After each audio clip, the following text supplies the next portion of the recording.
Deep inside the mountains of northern Colorado, there is a cabin that doesn't exist on any map. Locals say it only appears during the worst storms, and anyone who enters may never come back. In 2024, a photographer named Daniel Brooks entered the Silver Pine Wilderness searching for the perfect shot.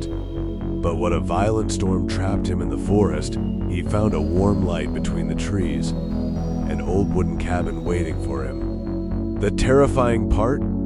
Inside the cabin was a list of names, and the newest name carved into the wall was his own. The cabin that appeared only during storms.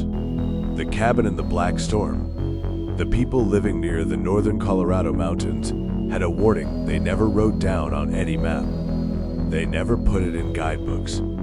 They never told tourists about it. But every old resident knew the same rule. If you see a cabin in the forest during a storm, do not knock on the door. For decades, hikers had whispered about a strange wooden cabin hidden somewhere deep inside the Rocky Mountains. Some said it was abandoned. Some said it was never built by humans. Others believed it appeared only when the mountain wanted someone to find it. But nobody truly knew the truth, because the people who entered the cabin rarely came back with answers. In October 2024, 29-year-old Daniel Brooks traveled to northern Colorado with one goal: to photograph the most beautiful autumn landscape he had ever seen. Daniel was an experienced backpacker, an outdoor filmmaker. He had spent years exploring remote forests, abandoned towns, and forgotten trails across America. He believed every place had a story, and he wanted to discover it. His destination was the Silver Pine Wilderness, a massive forest area surrounded by mountains, rivers, and thousands of acres of untouched land. Before leaving the small mountain town nearby, Daniel stopped at an old gas station to buy supplies. The elderly man behind the counter noticed his backpack. "Heading into Silver Pine?" Daniel nodded. "Just for a few days. I'm filming the forest before winter arrives." The old man looked concerned. "You know about the storm cabins?" Daniel smiled. "Storm cabins?" The man lowered his voice. "Some things in those mountains only appear when the weather turns bad." Daniel laughed. "Like ghost stories?" The old man didn't smile. "No, like warnings."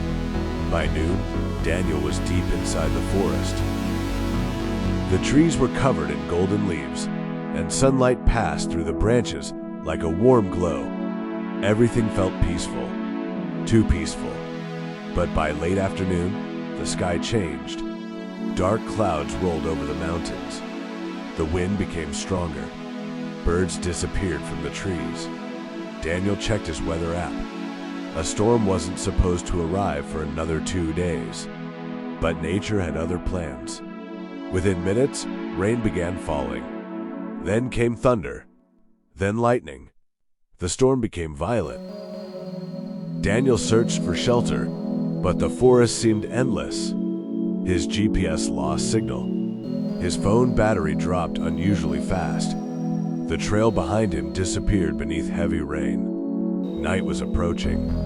He had no choice but to keep moving. Hours later, while walking through the darkness, Daniel saw something impossible: a warm orange light glowing between the trees. At first, he thought it was another hiker's camp, but as he moved closer, he saw a small wooden cabin standing in a clearing. Smoke rose from the chimney.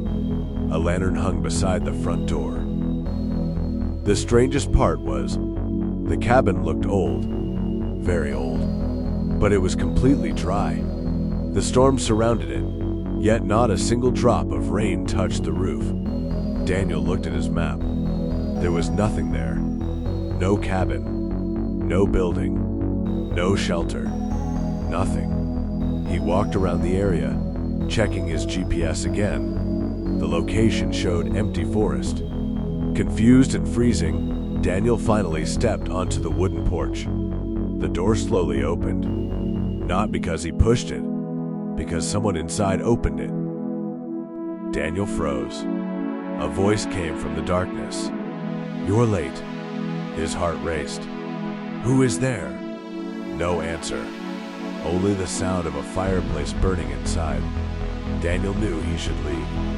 Every instinct told him to run back into the storm, but the freezing wind pushed against his back, and the warmth coming from the cabin felt impossible to ignore. Slowly he entered. The moment his foot crossed the doorway, the storm outside disappeared completely. No thunder, no rain, no wind, only silence. Daniel turned around. The door was closed. He grabbed the handle. It wouldn't move. Then he noticed something carved into the wooden wall beside him. A list of names. Hundreds of names. Each one belonged to a person who had entered the cabin during a storm. At the bottom of the list, a fresh carving waited. The wood was still wet, still new. Daniel Brooks. Daniel stepped back in horror. The cabin had been waiting for him. And somewhere upstairs, a floorboard slowly creaked. Someone was walking toward him. The room that shouldn't exist. Daniel stood frozen in the center of the cabin. The fire in the fireplace burned quietly, filling the room with a warm orange glow. A few minutes ago, he had been trapped in a freezing mountain storm. Now, it was completely silent. Too silent. The only sound came from the footsteps above him. Slow, heavy, careful. Someone was walking across the second floor. Daniel reached for his flashlight and turned it on, but the beam flickered weakly before dying. The battery was completely drained. Impossible. It had been fully charged when he entered the forest. He looked around the cabin. Everything inside seemed frozen in time. An old wooden table, a dusty bookshelf, a cracked mirror hanging on the wall, a fireplace that looked like it had been burning for decades. But there was one thing that bothered him. The cavern was abandoned, yet someone had recently prepared the fire. Someone had been here. Daniel slowly climbed the wooden stairs. Each step creaked beneath his weight. At the top was a narrow hallway with 3 doors. The first door was slightly open. Inside was a small bedroom, an old bed, a broken lamp, a faded photograph on the table. Daniel picked it up. His hands went cold. The picture showed a group of hikers standing in front of the same cabin. The date written underneath was October 12, 1985. But that wasn't what terrified him. One person in the photograph had been circled in red ink. The person looked exactly like Daniel. Same face, same jacket, same camera hanging around his neck. Daniel dropped the photograph. "This isn't possible." A sound came from the end of the hallway, a door slowly opening. Daniel looked up. There were only 3 doors before, but now there was a 4th. A door that had not been there moments earlier. Old wood, rusty handle, and a symbol carved into the center. A black raven surrounded by strange markings. Daniel approached carefully. A cold breeze came from the cracks around the door. He placed his hand on the handle. The door opened by itself. Inside was a room unlike anything in the cabin. The walls were covered with photographs. Hundreds of them. Pictures of hikers, campers, explorers. Every person who had entered the cabin. Daniel stepped closer. Then he saw something that made his blood run cold. One wall was filled with photographs of him. Daniel hiking through the forest. Daniel buying supplies at the gas station. Daniel entering the Silver Pine wilderness. Photos taken before he had even arrived. The cabin had been watching him. On a small wooden desk in the corner was an old leather journal. Daniel opened it. The first page had a name, Thomas Whitmore. The date, October 1911. The journal began. "I found the cabin during the Great Mountain Storm. I believed it was a miracle. A shelter sent to save me. I was wrong. Daniel turned the pages. The handwriting became more desperate. The cabin does not protect people from storms. The cabin creates storms. It appears when it needs a new keeper. Daniel stopped reading. A new line appeared on the page. The ink was spreading slowly, as if someone was writing it at that exact moment. Daniel Brooks has arrived. He stepped away from the journal. Then he heard a voice behind him. You should not have read that. Daniel turned. Standing in the doorway was an old man. His face was pale. His clothes looked like they belonged to another century. But Daniel recognized him. He was the man from the photograph, Thomas Whitmore. The first name in the journal. You? The old man stared at him sadly. I entered this cabin 113 years ago. Daniel's voice shook. Then how are you still alive? The old man looked toward the walls covered in photographs. Because the cabin doesn't let anyone leave until it finds someone willing to take their place. Suddenly, the entire cabin shook. The storm outside returned. Thunder exploded across the mountains. And from somewhere deep beneath the floorboards, something knocked 3 times. Knock, knock, knock. Thomas looked terrified. The storm has begun, Daniel whispered. What happens now? The old man looked at him. The cabin chooses. The cabin's secret. The entire cabin trembled. Dust fell from the ceiling. The old wooden walls groaned as if the building itself was alive. Daniel stared at Thomas Whitmore, waiting for an explanation. But the old man only looked toward the floor. Fear filled his eyes. What is under this cabin? Daniel asked. Thomas didn't answer. The knocking came again. Knock, knock, knock. This time it sounded closer, almost directly beneath them. The cabin was never built to protect people from the storm, Thomas finally whispered. It was built to contain something. Daniel looked confused. Something? Thomas walked toward the fireplace and moved an old metal object hidden behind the logs. A secret compartment opened. Inside was a collection of old journals, photographs, and newspaper clippings. Daniel picked up one of the newspapers. The headline made his stomach tighten. Missing hikers vanish in Colorado mountains. The date was 1936. Another article. Search crews find empty camp with no trace of explorers. Another. Family disappears during mountain storm. Daniel looked through the papers. Hundreds of missing people, all connected to storms in the same forest. The cabin chooses people who are lost, Thomas said. People who are alone. It gives them shelter, but the shelter comes with a price. Daniel turned toward the wall of photographs. Why are there pictures of everyone? Thomas walked closer. The cabin remembers everyone who enters. Every fear, every regret, every secret. A sudden flash of lightning filled the room. For a moment, Daniel saw something reflected in the window. A dark figure standing outside, watching. He quickly turned around. Nothing was there. Who is that? Daniel asked. Thomas became silent. Then he said, the first person who found this cabin. Daniel waited. His name was Elias Voss. In 1897, Elias Voss was a mountain guide searching for lost gold somewhere in the Colorado wilderness. During a deadly snowstorm, he discovered the cabin. Like everyone else, he believed it saved his life. But after staying inside, he discovered something impossible. The cabin could move. It appeared in different parts of the forest. It could change its rooms. And it could show people things they wanted to see. Elias became obsessed. He believed the cabin was not a curse. He believed it was a gift. Thomas looked toward the ceiling. He wanted to control it, but the cabin controlled him instead. What happened to him? Daniel asked.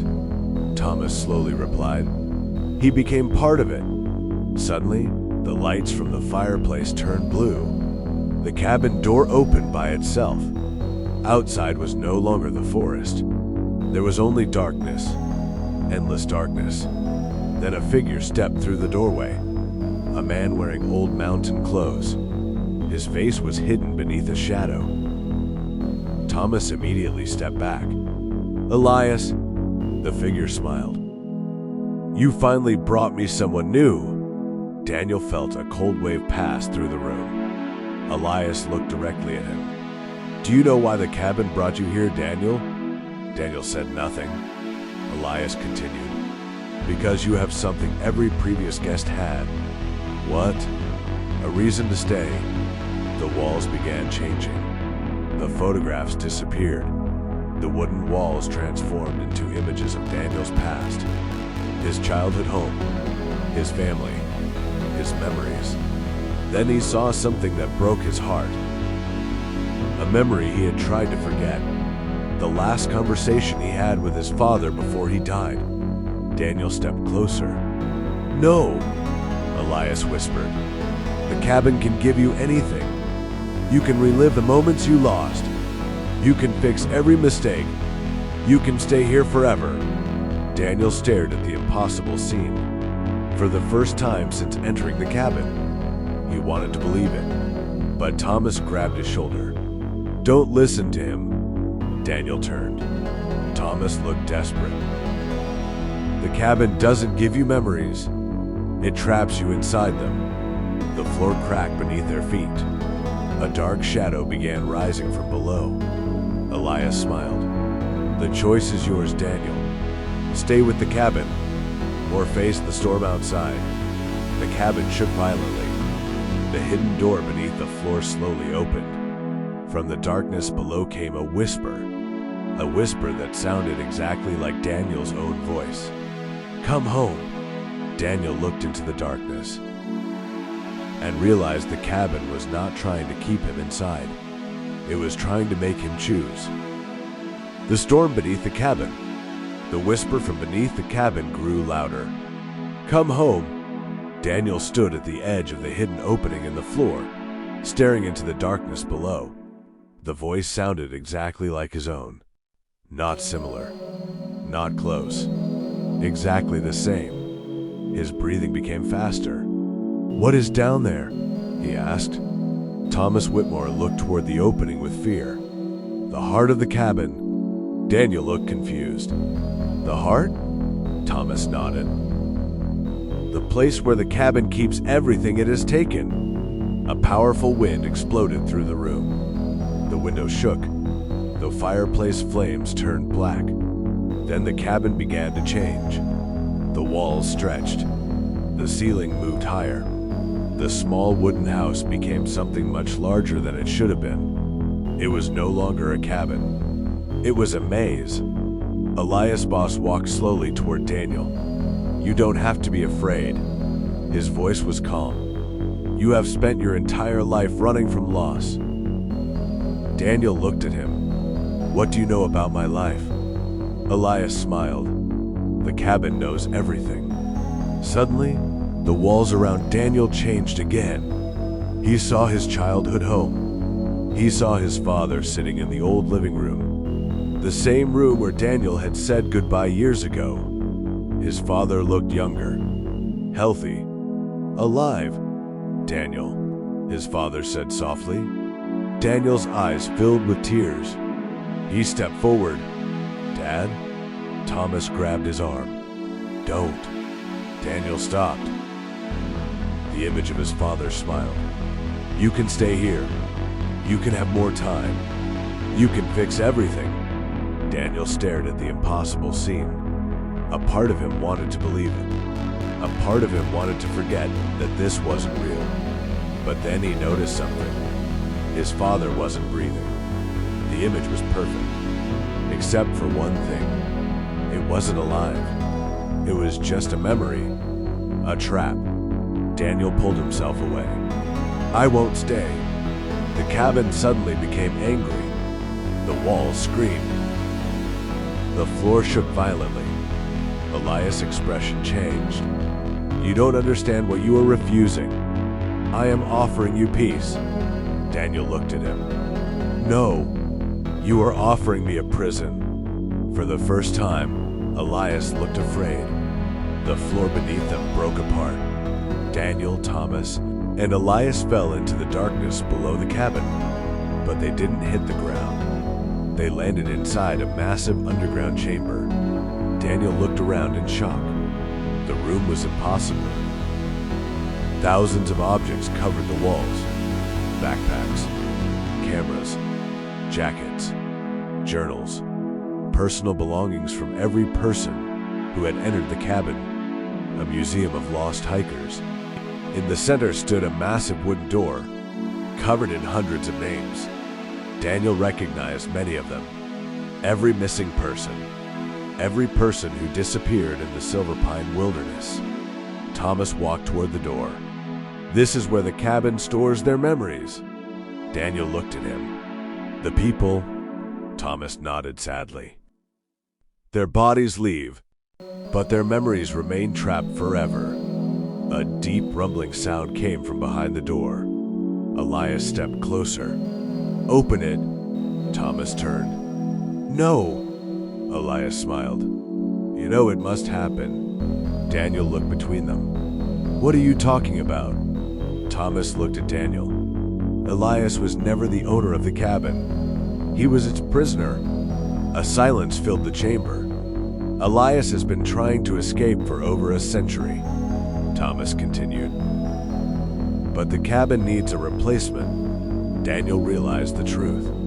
"Elias brought me here." Thomas nodded. "He wasn't trying to save you. He was trying to leave." Suddenly, the wooden door began opening. Cold wind rushed through the chamber. But this was not normal wind. It was the storm itself. A living storm. Dark clouds moved inside the room. Lighting flashed between the walls. And from the storm came hundreds of voices. All the missing hikers. All the trapped memories. All calling at once. Daniel heard one voice louder than the others. His own. "Daniel, choose!" The storm surrounded him. The cabin was waiting. Thomas looked at him. "Only one person can leave." Elias smiled. "Choose wisely." The storm grew stronger, and Daniel finally understood the terrible secret of the cabin. The storm was never outside. The storm was inside. The last guest of the cabin. The underground chamber shook violently. Lightning moved through the air like living veins, twisting around the wooden walls. The voices of the lost hikers surrounded Daniel from every direction. Some cried for help. Some whispered warnings. Some begged him to stay. The cabin was trying to break him. Daniel covered his ears. But the voices weren't coming from outside. They were coming from inside his own mind. "Daniel, remember what you lost. Remember what you want back." The storm showed him everything. His childhood. His old home. The moments he wished he could change. The people he missed. The mistakes he wished he could undo. The cavern wasn't attacking his body. It was attacking his heart. Elias Voss stepped closer. "You see now." His voice echoed through the chamber. "Everyone who enters this place has something they regret. The cabin finds that weakness. It gives them a choice." Daniel looked at him. "And what was your choice?" For the first time, Elias looked away. "I wanted more time." The storm became louder. "I lost my wife during a winter crossing. I found the cabin days later. It promised me I could see her again." A sad expression crossed his face. "I stayed." Daniel looked around at the thousands of belongings. "And everyone after you?" Elias said nothing. Thomas answered. "They became part of the cabin." Suddenly, a new image appeared in the storm. Daniel saw himself leaving the cabin, walking back to civilization, returning home. A normal life, the perfect ending. But then the image changed. The cabin appeared again. Another hiker entered. Another person became trapped. The cycle continued. Daniel looked at Thomas. "There has to be another way." Thomas shook his head.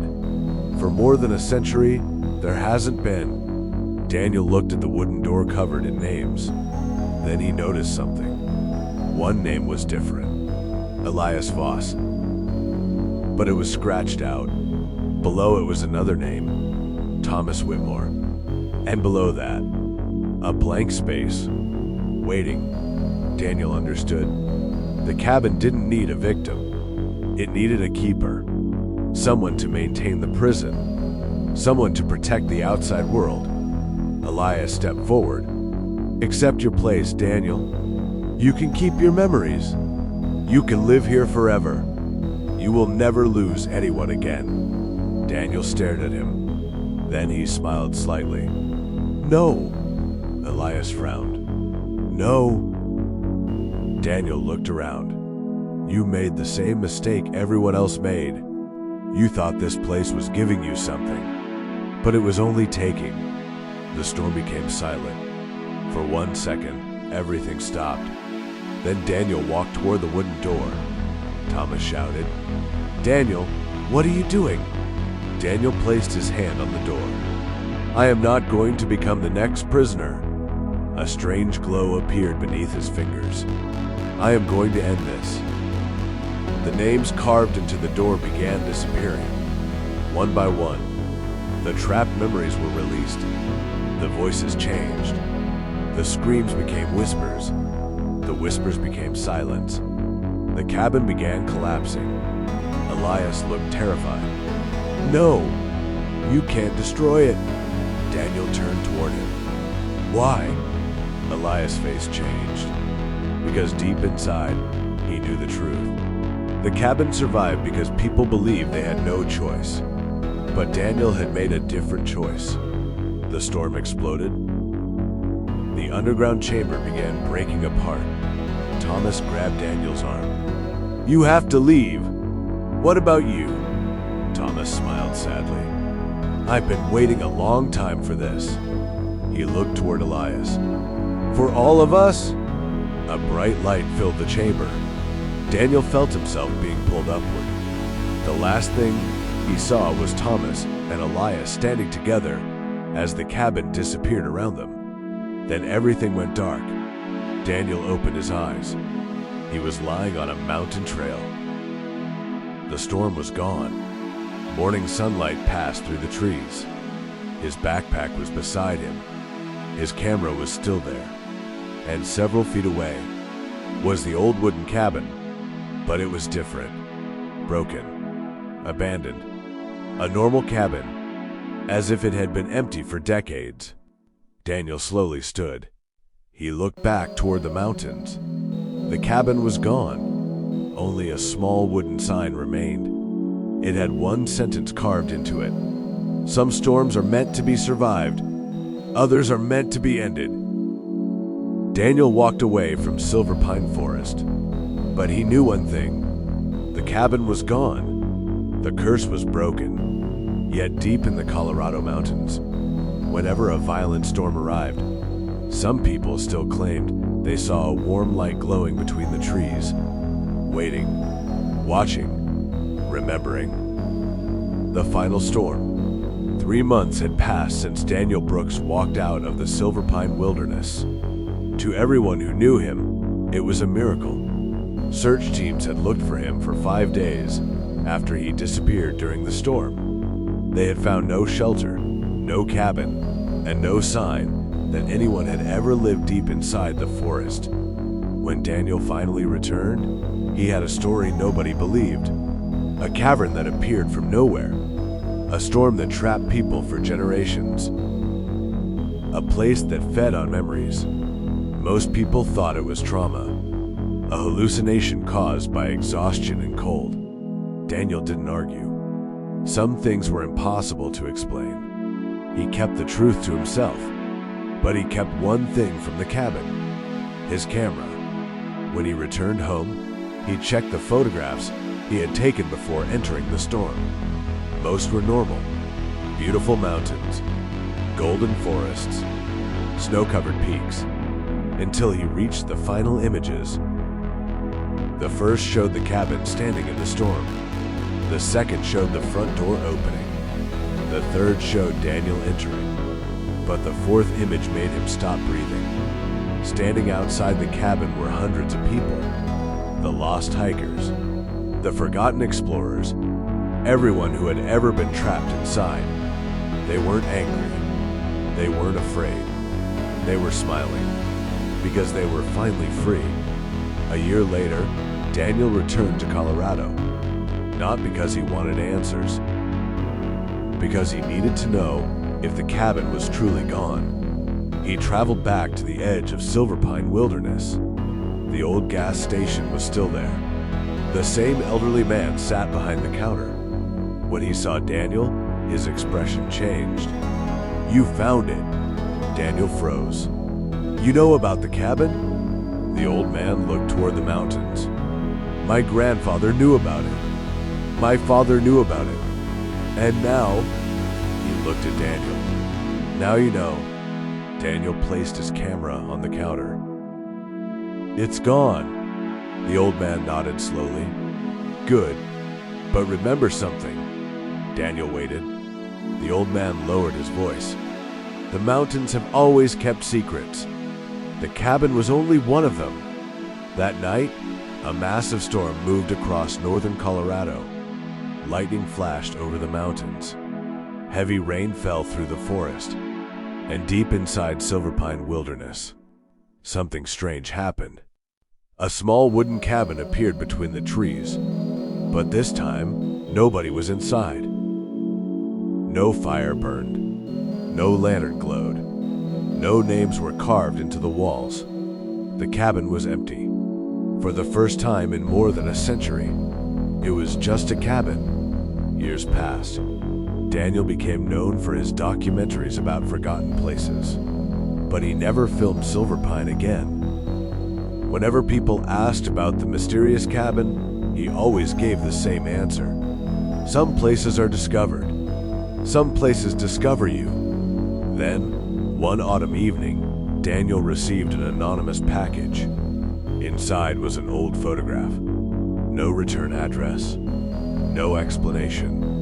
The picture showed a forest during a violent storm. A wooden cabin stood between the trees, and beside the cabin, a man was standing, wearing an old ranger uniform, holding a lantern. Daniel immediately recognized him. Thomas Whitmore. On the back of the photograph were 5 words. "The storm is not over." Daniel stared at the message.